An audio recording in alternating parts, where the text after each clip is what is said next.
Hello dear students. तो जो पहला वीडियो आपने देखा था वो इंट्रोडक्शन था स्टोइक्योमेट्रिक कैलकुलेशंस का। उसमें मैंने बताया था आपको कि हम क्या करने वाले हैं, क्या पढ़ना चाहिए, क्या पढ़ते हैं या क्या होता है स्टोइक्योमेट्री और कैसे करते हैं कैलकुलेशंस।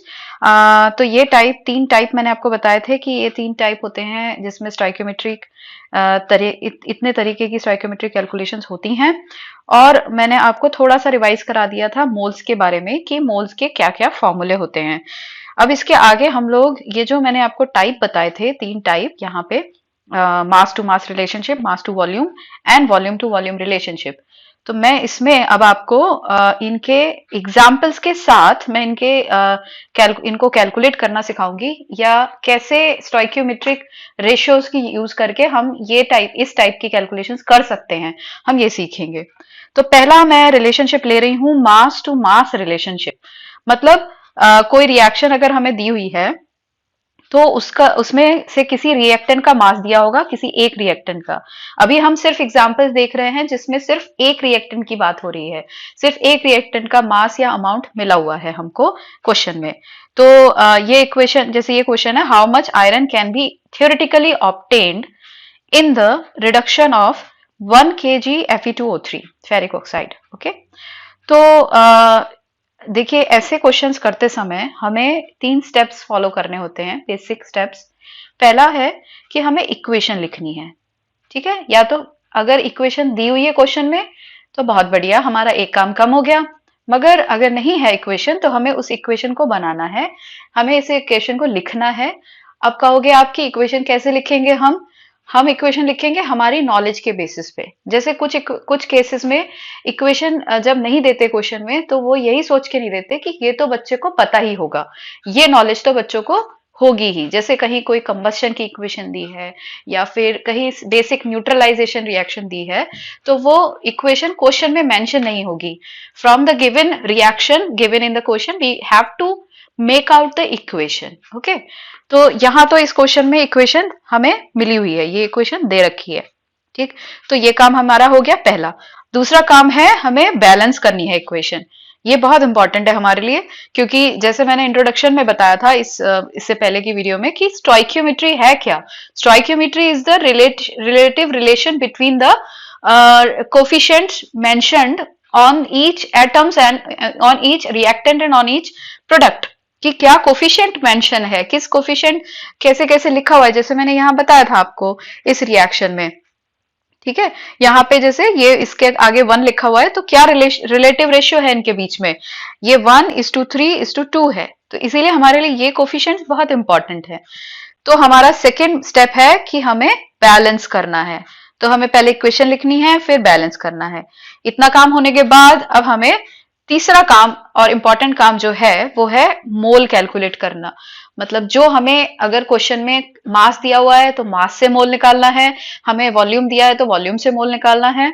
सबसे फिर बैलेंस करने के बाद दूसरा काम हमारा होगा कि हमें मोल्स कैलकुलेट करने हैं। तो देखिए अब इस क्वेश्चन में हमें इक्वेशन तो दी ही है, साथ में इक्वेशन बैलेंस्ड भी है पहले से ही, तो हमें वो बैलेंस भी नहीं करना। तो नेक्स्ट हमारा काम है कि हमें जो ये मास दे रखा है Fe2O3 का, हमें इस मास से इसका मोल कैलकुलेट करना है। तो हमने यहाँ कर रखा है, देखिए mole is always, you know the formula, mole is mass given by molar मास। तो गिवन मास इज 1 kg, तो हमें तो मास ग्राम में रखना होता है मोल्स में, आप लोगों को आप जानते हो ये। तो 1000 grams divided by 160, 160 is the molar mass of Fe2O3। तो इससे कैलकुलेट करने से हमें मिल गया 6.25 मोल्स ऑफ Fe2O3। अब रिलेशन देखिए आप, इन्होंने पूछा है हमसे how much iron can be theoretically prove, मतलब ये आयरन कितना बन सकता है अगर हमारे पास ये 1 kg है। तो क्योंकि इसी से 1 kg आयरन ऑक्साइड से ही आयरन निकल रहा है, तो कितना आयरन बनेगा थियोरेटिकली इस इक्वेशन से। तो अगर हम इस इक्वेशन के हिसाब से अगर हम आइडियली देखें तो रेशियो क्या है, 1:2 का, ठीक है। यानी 1 mole iron is producing 2 moles of 1 mole iron oxide is producing 2 moles of iron, right. तो उसी रिलेशन से अब आप उसको कर सकते हैं कि जितने भी मोल आयरन ऑक्साइड यूज किया जाएगा उसका डबल ही आयरन बन जाएगा, ठीक है। तो यही आप लिखेंगे, moles of iron will produce twice the moles of Fe2O3 ferric oxide. So simply यहाँ तो ये हमें पता ही है, moles of ferric oxide which is 6.25 and you will get the moles of iron produce which is 12.5। अब मोल आ गए तो मोल से हमें मास आसानी से मिल सकता है, क्योंकि आपको फॉर्मूला पता है, mole is equal to mass upon molar mass, right. तो अगर हमें मोल पता है और मोलर मास पता है तो हम मास कैलकुलेट कर सकते हैं, ठीक है। That will be mass of iron will be moles multiplied by molar mass of iron which is 56। So that way we get the amount of iron produced here which is 700 grams. तो मतलब 1 kg iron oxide से 700 grams iron बनता है, ठीक है। तो इस तरह के क्वेश्चंस अगर आएंगे तो वो हमारे मास टू मास क्वेश्चंस कहलाते हैं। इस तरह की रिलेशनशिप्स के कई क्वेश्चंस आपको मिल सकते हैं। आगे बढ़ते हैं तो दूसरी कंडीशन है हमारी मास टू वॉल्यूम रिलेशनशिप। अब यहाँ पे जैसे पहले मास दिया हुआ था पहली वाली कंडीशन में, और मास ही पूछा था रिएक्टेंट का कि कितना मास प्रोड्यूस होगा, वैसे ही यहाँ पे मास दिया हुआ है, ठीक है, बट यहाँ वॉल्यूम पूछ रहे हैं, ठीक। तो वो भी हम निकाल सकते हैं आराम से। आप देखिए वॉल्यूम, जैसे ये इक्वेशन यहाँ पे क्या है, इस क्वेश्चन में सिर्फ क्वेश्चन दिया हुआ है, इक्वेशन नहीं दी है। यहाँ सिर्फ आपको कंडीशन दी है कि for complete combustion of ethane 3 gram ethane the required volume of oxygen and obtain volume of carbon dioxide will be. कितनी ऑक्सीजन और कितनी कार्बन डाइऑक्साइड प्रोड्यूस होगी और कितनी ऑक्सीजन निकले कंज्यूम होगी, ठीक है। तो इसके लिए अब हमें इक्वेशन खुद बनानी है, क्योंकि हम आराम से बना सकते हैं, क्योंकि हमें नॉलेज है इस बात की कि हाइड्रोकार्बन जब भी कंप्लीटली कंबस्ट होते हैं, उनका कंप्लीटली बर्निंग होता है, तो हमेशा कार्बन डाइऑक्साइड और वाटर ही निकलता है। तो ये हमने रिएक्शन बना ली, C2H6 plus O2 give CO2 and H2O। Then second step is balancing it, वो भी हमने कर लिया, हमने बैलेंस भी कर लिया, वो आपको आता ही है। Once we balanced, now we have to calculate the moles। हमें 3 ग्राम इथेन दिया हुआ है, उससे हमने मोल्स कैलकुलेट कर लिए। 3 divided by molar mass of ethane which will give you 0.1 moles। अब relative ratio देखेंगे कि 2 moles of ethane consume 7 moles of oxygen, ठीक है। तो जब 2 मोल जो है 7 मोल ऑफ ऑक्सीजन कंज्यूम कर रहे हैं, तो टोटल कितने मोल्स ऑफ ऑक्सीजन कंज्यूम हो रहा है, यानी कि 7/2 moles of oxygen is ethane react with oxygen, okay. यानी कितना मोल कंज्यूम होगा, 7/2 मोल्स ऑफ इथेन, ठीक है। अब मोल्स ऑफ इथेन हमारे पास है ही 0.1, सो 7/2 multiplied by 0.1 will give us 0.35 moles. इतने मोल्स हमारे ऑक्सीजन के कंज्यूम होंगे, ठीक है। मोल्स आ गए तो इससे हम वॉल्यूम आराम से निकाल सकते हैं, क्योंकि आपको वो फॉर्मूला पता है, mole is equal to volume upon 22.4, right. ये आपको पता है, volume but in litres specifically. तो अगर हमें मोल पता है तो हम उसे सिंपली 22.4 लीटर से मल्टीप्लाई करेंगे, we will get the volume. So यहाँ मोल है 0.35 मल्टीप्लाइड बाय 22.4, तो ऑक्सीजन के मोल आ गए विच इज 7.84। सेम चीज हम करेंगे कार्बन डाइऑक्साइड से। कार्बन डाइऑक्साइड के रिलेटिव रेशियो है 2:6 का, ठीक है। तो moles of carbon dioxide produce will be 6/2 moles of ethane, okay. तो इसको कैलकुलेट कर लिया आप, तो इतने 0.03 मोल आया। अब 0.03 मोल से वॉल्यूम आ गया हमारा 0.672, okay. I hope it is making sense. Next is volume to volume relationship. अब ये बहुत आसान हो जाता है, यहाँ एक काम कम हो जाता है हमारा। पहला काम तो हमें करना है कि रिएक्शन लिखनी है, दूसरा काम करना है बैलेंस करना है, ये तो हमें करना है। तीसरा काम हमें क्या नहीं करने की जरूरत पड़ती, यहाँ स्पेसिफिकली इस केस में हमें यहाँ पे मोल कैलकुलेट नहीं करना पड़ता है ना। बढ़िया, मोल कैलकुलेट नहीं करना पड़ता। क्यों नहीं करना पड़ता, क्योंकि मोल का फॉर्मूला आपको पता है, मोल इज वॉल्यूम अपॉन 22.4। अगर वॉल्यूम है, अगर हम वॉल्यूम के केस में ले रहे हैं तो मोल का फॉर्मूला होता है volume divided by 22.4 litres, right. अब अगर हम मोल इसका इन सब का निकालेंगे भी ना, तो भी क्योंकि उसके डिनोमिनेटर में सेम चीज आ रही है 22.4, तो ये तो कैंसिल होता जाएगा। 22.4 सबके, अगर हम इसका मोल लेते हैं तो वॉल्यूम बाय 22.4, ठीक है। इसका वॉल्यूम होगा वॉल्यूम बाय 22.4, तो ये तो कैंसिल ही होने जा रहा है। तो जब हमारा वेरिएबल जो है हम सिर्फ उसके रिलेटिव में लेंगे ना, तो मोल तो हमें 22.4 तो हमेशा कैंसिल हो जाएगा। इसीलिए मोल किसके वेरिएबल में होगा, वॉल्यूम के वेरिएबल में। इसीलिए हमें अब मोल निकालने की जरूरत नहीं, हम वॉल्यूम के रेशियो में भी उसे फाइंड कर सकते हैं। ये एक्चुअली एक लॉ भी होता है, इस लॉ को कहते हैं गे लुसाक्स लॉ ऑफ गैसियस वॉल्यूम्स। ठीक है, इसमें जो है इस लॉ में इन्होंने यही बताया है कि जो रेशियो है between, if the system, the whole system is gaseous, अगर पूरी रिएक्शन ही गैसियस है, रिएक्टेंट्स भी गैसियस हैं, प्रोडक्ट्स भी गैसियस हैं, तो उनके बीच जो रेशियो होगा ना वो उनके वॉल्यूम के बराबर होगा। जो उनका स्टोइकियोमेट्रिक रेशियो है वो उनके वॉल्यूम के रेशियो के बराबर है। जैसे यहाँ पे हम 2 मोल्स नहीं कहेंगे, यहाँ हम 2 वॉल्यूम कहेंगे। 2 volume of butane is reacting with 13 volumes of oxygen and all that. Okay, so अब हमें वही करना, हमने रिएक्शन लिख ली, हमने बैलेंस कर ली। अब हमें इसमें पूछा है हमसे कि प्रोड्यूस कितना वाटर और कितना कार्बन डाइऑक्साइड का वॉल्यूम प्रोड्यूस होगा। ठीक है, तो वॉल्यूम ऑफ कार्बन डाइऑक्साइड, क्योंकि यहाँ रेशियो देख रहे हो 2:8 का है, ठीक है, तो volume of carbon dioxide will be 8/2 times of volume of butane. ठीक है, बस वैल्यूज रख दीजिए, आंसर मिल जाएगा। फिर volume of water will be 10/2, क्योंकि आप रेशियो देख रहे हो 2:10 का है, तो यहाँ 10/2 का रेशियो होगा। वॉल्यूम आपको पता ही है, आपने वैल्यूज रख दी, आपको रिजल्ट मिल गया। ठीक है, बहुत सिंपल कैलकुलेशंस हैं, ये तीनों कैटेगरीज की ही कैलकुलेशन बस स्टोइकियोमेट्री में आती हैं, और इन्हीं का मिक्सअप मिक्स मैच कर करके डिफरेंट डिफरेंट टाइप के क्वेश्चंस बनते हैं। आप ट्राई करिए, जितने कैलकुलेशन, जितनी आप ज्यादा प्रैक्टिस करेंगे इससे रिलेटेड क्वेश्चंस की, आपको ये कॉन्सेप्ट उतना ही क्लियर होता जाएगा।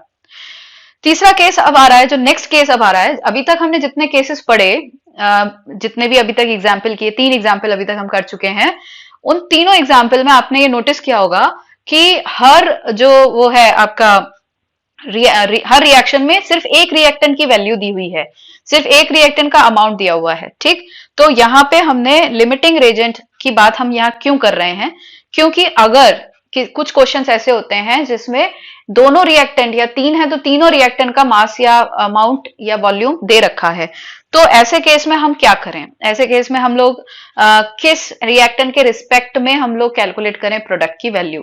तो देखिए उसके हिसाब उसको उस समय ऐसे केस में हमें लिमिटिंग रिएजेंट फाइंड करना पड़ता है। ठीक है, यानी हमारा एक स्टेप और बढ़ गया, हमने इक्वेशन लिखी, हमने इक्वेशन बैलेंस की, हमने उनके मोल्स निकाले। अब तीसरा काम, 3 काम कर लिया, अब चौथा एक और स्टेप बढ़ गया, यहाँ पे हमें लिमिटिंग रिएजेंट भी फाइंड करना पड़ेगा। ठीक है, अब लिमिटिंग रिएजेंट होता क्या है, लिमिटिंग रिएजेंट जो भी रिएक्टेंट्स पार्टिसिपेट कर रहे हैं रिएक्शन में, उनमें से वो रिएक्टेंट लिमिटिंग होगा जो पूरा का पूरा रिएक्शन में कंज्यूम हो जाता है, जो पूरा का पूरा रिएक्शन में खत्म हो जाता है, फिनिश हो जाता है, जिसका अमाउंट बिल्कुल भी नहीं बचता, वो एक्सेस में या एक्स्ट्रा बचता ही नहीं है, वो पूरा कंज्यूम हो जाता है। ठीक है, उसे लिमिटिंग रिएजेंट कहते हैं। इसको एक्चुअली रिएक्शन में पढ़ने से पहले एक एग्जांपल मैं जनरल आपको डे टू डे थोड़ा सा दे रही हूं। जैसे कि ये आप बर्गर की रेसिपी आपने को पता है, basic recipe, of course burger में तो आप कुछ भी लगा सकते हो। बेसिकली क्या चीज चाहिए, 2 पाव चाहिए, है ना, और 1 आलू टिक्की चाहिए, उससे 1 बर्गर बनता है, ये स्टैंडर्ड रेसिपी है। ठीक है, पर अगर आपके पास 4 पाव हैं और 3 आलू टिक्की हैं, तो कितने बर्गर बन पाएंगे, क्योंकि एक बर्गर के लिए कम से कम 2 पाव चाहिए और 1 आलू टिक्की चाहिए। तो मगर चाहे आपके पास आलू टिक्की 3 है, फिर भी बर्गर कितने बनेंगे, 2 और 1 आलू टिक्की एक्स्ट्रा रह जाएगी। क्यों, क्योंकि यहाँ पे जो पाव हैं वो पूरे के पूरे कंज्यूम हो जा रहे हैं, क्योंकि 4 ही पाव हैं तो 2 ही बर्गर बन सकते हैं, चाहे आलू टिक्की 3 है, 1 ज्यादा भी है तब भी। ठीक है, तो यहाँ पे इस केस में क्या हो गया, इस केस में 1 आलू जो टिक्की है वो एक्स्ट्रा रह गई, और जो बंस हैं, जो पाव हैं, वो आपके लिमिटिंग हो गए। ठीक है, अब इसी केस में अगर हमारे पास क्वांटिटीज अलग हैं, चलो जैसे कि हमारे पास जो बन है वो 6 हैं, ठीक है, और आलू टिक्की 2 ही हैं, तो अब भी कितने बर्गर बनेंगे, अब भी 2 ही बर्गर बन सकते हैं, चाहे यहाँ बन ज्यादा है, इस केस से ज्यादा बन है यहाँ पे, फिर भी यहाँ पे भी क्योंकि आलू टिक्की यहाँ पे 2 ही हैं, इसीलिए जो बर्गर है फाइनली वो 2 ही बनेगा, और जो बंस हैं वो एक्स्ट्रा रह जाएंगे, 2 बंस एक्स्ट्रा रह जाएंगे, आलू टिक्की जो है वो लिमिटिंग हो जाएगी। ठीक है, तो इसी तरह से हमारे केमिकल रिएक्टेंट्स भी होते हैं कि अमाउंट चाहे उनका कुछ भी हो, जिस केमिकल रिएक्टेंट का अमाउंट सबसे कम अवेलेबल होता है, जो जल्दी और कंप्लीटली कंज्यूम हो जाएगा, उसी को हम कहेंगे लिमिटिंग रिएजेंट, और उसी के ऊपर डिपेंड करेगा प्रोडक्ट। ओके, क्योंकि यहाँ इस केस में ये लिमिटिंग रिएजेंट है, तो प्रोडक्ट की अमाउंट किस पर डिपेंड किया? लिमिटिंग रिएजेंट पर, ठीक है, बंस पर, क्योंकि यहाँ बन कंज्यूम हो रहे हैं पूरी तरह से। दूसरे एग्जाम्पल में क्योंकि आलू टिक्की पूरा कंज्यूम हो रही है, तो जितनी आलू टिक्की है उतने ही बर्गर बनेंगे। तो प्रोडक्ट की जो प्रोडक्टिविटी है वो कितनी हो रही है, कितना बन रहा है, वो किस पर डिपेंड करेगी? लिमिटिंग रिएजेंट पर। ओके, तो अब एक एग्जाम्पल लेके मैं आपको सिखाती हूँ कि लिमिटिंग रिएजेंट हम फाइंड कैसे करेंगे, हमें पता कैसे चलेगा कि रिएक्टेंट्स में से लिमिटिंग रिएजेंट कौन सा है। ठीक है, ये देखिए, अब इसके स्टेप्स होते हैं। जैसे पहला स्टेप आपको पता है, बैलेंस केमिकल इक्वेशन, फिर कैलकुलेट रिएक्टेंट्स के मोल। ठीक है, जो आपको रिएक्टेंट्स दिए हैं उनके मोल फाइंड कर लीजिए। कर लिए? चलिए, अब उस रिएक्टेंट्स के जो रिस्पेक्टिव मोल्स हैं, उन सबके मोल्स को उनके रिस्पेक्टिव कोफिशिएंट से डिवाइड कर दीजिए। ठीक है, divide moles with respective stoichiometric coefficient. कर दिए? बढ़िया। अब जो वैल्यूज आई है ना, आपको दो रिएक्टेंट हैं तो दो वैल्यूज आई होंगी, उन दोनों वैल्यूज में से जो वैल्यू सबसे कम आई है वो रिएक्टेंट आपका क्या है? Limiting reagent. वो आपका लिमिटिंग रिएजेंट है। जैसे अब एक एग्जांपल देख लेते हैं। बहुत बढ़िया। ये आपका hydrogen is reacting with half oxygen and giving you water. Okay, बहुत सिंपल रिएक्शन है। अब इसमें क्वेश्चन में क्या दिया है? इन दिस रिएक्शन पूछा है कि what is the volume of water vapour formed. Okay, ये कितना बना है ये पूछा है, मगर दिया क्या है? यहाँ दिया है 4 grams of hydrogen and 16 gram of oxygen. अब दोनों रिएक्टेंट की अमाउंट दिया है, तो अब इनमें से हमें फाइंड करना है कि किसके अमाउंट पर डिपेंड करेगा वाटर वेपर्स का प्रोडक्शन। अब आप कहोगे 4 ग्राम कम है मैडम, तो इसी से यही लिमिटिंग होगा। नो, अमाउंट से नहीं, हमें क्या फाइंड करना है? हमें मोल्स देखने हैं, और वो मोल किस रेशियो में रिएक्ट हो रहे हैं उसके हिसाब से कि कितना कंज्यूम होगा। हो सकता है अमाउंट ज्यादा भी हो, पर उसकी रिक्वायरमेंट जितनी है उससे तो कम ही है। अगर हमें चाहिए एक आलू टिक्की एक बर्गर के लिए, है ना, 4 पाव के लिए एक आलू टिक्की चाहिए, तो कितना अमाउंट हमारा खर्च होएगा और उसके हिसाब से कितना हमारे पास अवेलेबल है।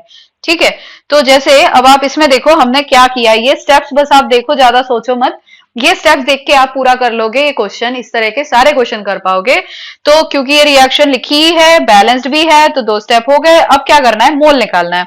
मोल निकालने के लिए भाई 4 ग्राम ऑफ हाइड्रोजन के मोल डिवाइडेड बाय 2, हमारे कितने मोल आए? 2। ठीक है, ऑक्सीजन के मोल्स भी 16 ग्राम हमारे पास ऑक्सीजन है, divided by molecular mass 32, we got 0.5। Okay, अब ये अपना स्टेप हमारा थर्ड हो गया कि अब हमें जो रिस्पेक्टिव मोल्स हैं उनको उनके रिस्पेक्टिव कोफिशिएंट से डिवाइड करना है।